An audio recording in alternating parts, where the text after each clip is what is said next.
Un reflejo es la respuesta involuntaria a un estímulo.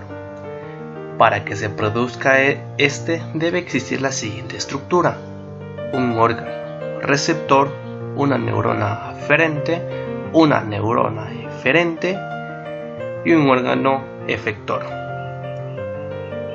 La organización de esta estructura consiste en el llamado arco reflejo, el cual se lo conoce como arco reflejo monosimpático. Se establece con una sola sinapsis.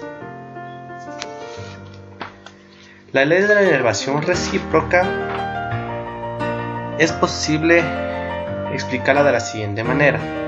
No es posible activar simultáneamente los reflejos extensor y extensor de un mismo miembro. La evocación de un reflejo a un lado del cuerpo causa efectos opuestos en el miembro del otro lado del cuerpo, lo que se denomina reflejo extensor cruzado. La vía de conducción de los reflejos musculares y articulares al cerebro es la siguiente. Una neurona de primer orden ubicada en el ganglio radicular posterior, una neurona de segundo orden en el núcleo dorsal, unas vías espinotalámicas anteriores y posteriores y una de destino que vendría a ser la corteza del cerebelo.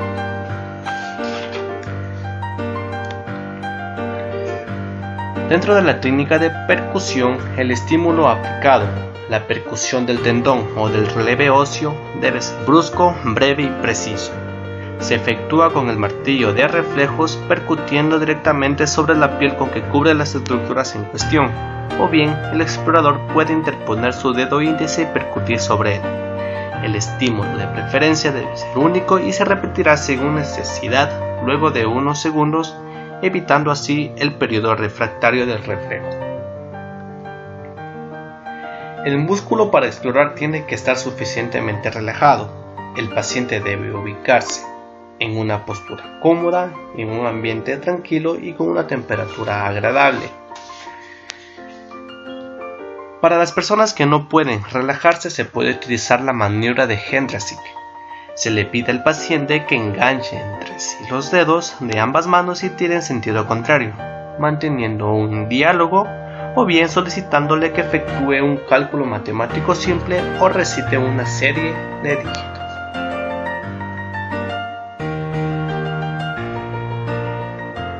Reflejo nasoglabelar. Se percute inmediatamente por encima de la mitad del entrecejo o glabelo, produciendo la contracción del orbicular. La vía del trigémino facial y su centro se ubica en la protuberancia. Se percute inmediatamente por encima de la mitad de la arcada superciliar, con lo que se obtiene la contracción de ambos orbiculares de los párpados. La vía es igual a reflejo nasopalpebral. Para el reflejo maseterino, el paciente debe estar con la boca ligeramente entreabierta. Se percute sobre el dedo índice izquierdo del explorador ubicado sobre el mentón del paciente desde arriba hacia abajo. Se obtiene la contracción de los músculos macetero y temporal con el correspondiente ascenso de la mandíbula. La vía de reflejo es trigémino-trigeminal y el centro de reflejo trigeminal.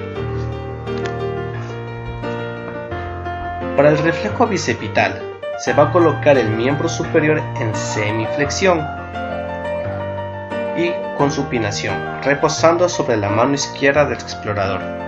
Se percute sobre el tendón del bíceps. Se produce la contracción del antebrazo sobre el brazo por contracción del bíceps y el braquial anterior, correspondiente al segmento C5. Reflejo estilo radial. Se coloca el miembro superior en ligera flexión, con el borde cubital de la mano del paciente reposando sobre la mano izquierda del explorador.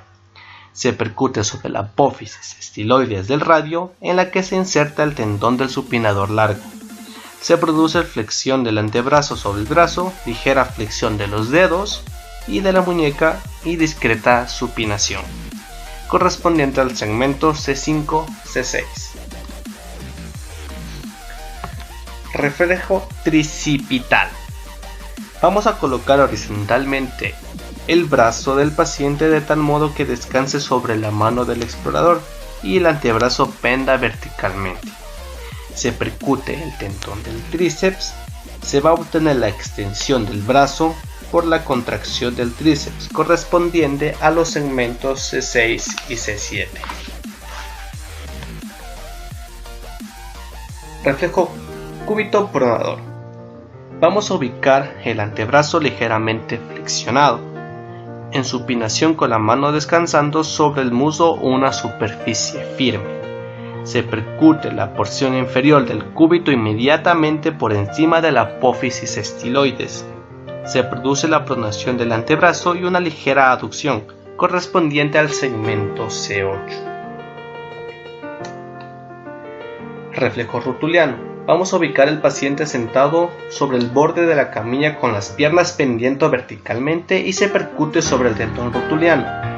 Se observa la extensión de la pierna sobre el muslo por contracción del cuádriceps. También con el paciente sentado, colocando el miembro inferior para explorar cruzado sobre el otro, o bien, estando el paciente en decúbito dorsal, se toma el miembro inferior ligeramente flexionado al nivel de rodilla, apoyándose sobre la mano izquierda del explorador, correspondiente al segmento L3-L4. Reflejo aquiliano. Vamos a ubicar al paciente sentado con las piernas pendiendo verticalmente.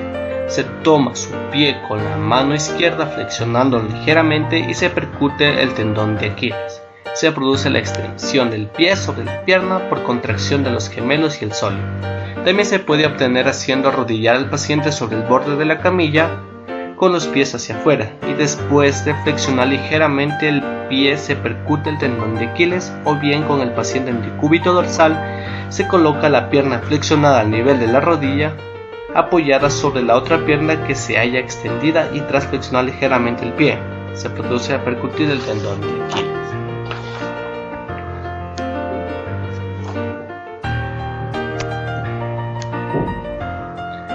Para el reflejo córneo-palpebral se explora rozando suavemente la córnea con un pequeño trozo de algodón. La respuesta es la contracción del auricular de los párpados, con el consiguiente cierre palpebral. La vía es trigémino-facial y el centro es la protuberancia. Para el reflejo conjuntivo palpebral se obtiene estimulando la conjuntiva, similar al anterior en cuanto a la respuesta, las vías y el centro reflejo.